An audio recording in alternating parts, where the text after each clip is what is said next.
like a boss. So when you get in your truck, you start to pull off. First of all, you want to shake the stick to make sure that it's first of all in neutral. But obviously it would be in neutral, because if it wasn't in neutral, the truck would stall out. What gear you would start off in really depends on your load. It depends on if you have a heavy load, or it depends on if you have like a light load, or if you're empty. We're just going to say we're empty. You're going to, you see my leg moving? You always want to push in the clutch to catch a gear. So if you're light and empty, what I do on my 13 speed is I start off in the third gear, which was the video I last showed you guys. So the third gear on the 13 speed is all the way over, clutch in, all the way over, then up. And if it doesn't want to go in, you lift off the clutch a little bit until it goes into gear. Once you get it into the lowest gear, you have your foot on the brake at the same time, and you, with the valves, brakes popped in, you know, the brakes will be released, and you gradually would let off of the clutch, but I can't do that because I'm parked, but you will gradually let off the clutch until you feel the truck pull. Once you feel the truck pull, you get your RPMs between, I have to say, 1300 to 1500 RPM. Once you get it between 13 and 15 RPMs, that'll be once then where you can now float it into the fourth gear. But since you would most likely be a new person, you're not going to float, you're going to double clutch. So let's just say you was in the third gear.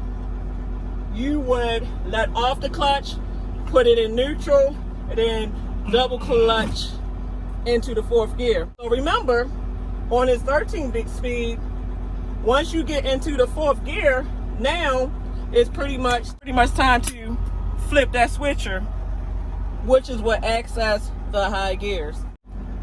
When you accessing the high gears on a 13 speed, you're going to always start off in the low gears of the high gear. Each of these high gears, top gears, you have the low, the L, and you have the high speeds on each gear. In order to access either one of those, you would push this forward and backwards. Backwards accesses the low gears, forward accesses the high gears. When you go into each high gear, you always going to go into the high gear in the lowest gear. So it's always going to be pulled back. Once you get into a gear and you want to switch the gear to high gear, you're going to push that forward, and then you're going to rev it. That's how you access the high or low gears on these top gears. Once again, and all this stuff is going to go faster than I'm showing you. This is just a slow motion show. Once you come from the fourth gear, you want to double clutch. You're going to double clutch it into fifth gear.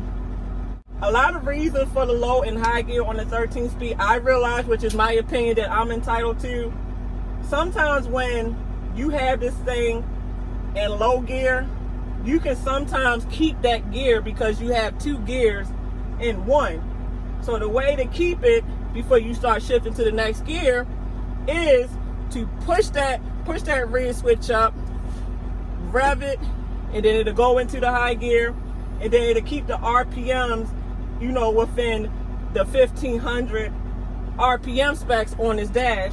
And once you're in the high gears and you no longer can use that gear, then you're going to double clutch to neutral, put the rear gear back to backwards, and then double clutch into sixth gear. So if you want to use that gear to its full potential, you're going to push the red button forward.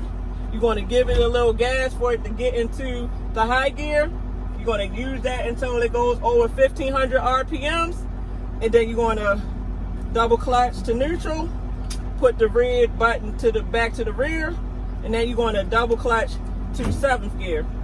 You're just going to keep repeating those steps until you double neutral, double clutch into the 8th gear. To be honest, everybody have their own way of how they drive their manuals. Nobody really drives it the same. I mean, it's pretty much the same concept, but everybody has their own style. You have some people that don't even use the high and low gears on these 13 speeds. For what, I don't know, but some people don't use them. If you know anything about a 10-speed manual, this almost is shifting how you would shift a 10-speed manual, but just with extra gears. And like I said, you can use the high or low gears on the top gears to control your RPMs and really maximize using that 4th gear on the top gears. Sounds very confusing, but just remember, as far as upshifting, you're going to double clutch, shift up, double clutch neutral, double clutch shift up. And like I said, you're going to use the high or low gear in the top gears if you're trying to maintain your RPMs within that gear until you can't use it no more. Just speaking about upshifting, downshifting is a whole nother beast. Whole nother beast.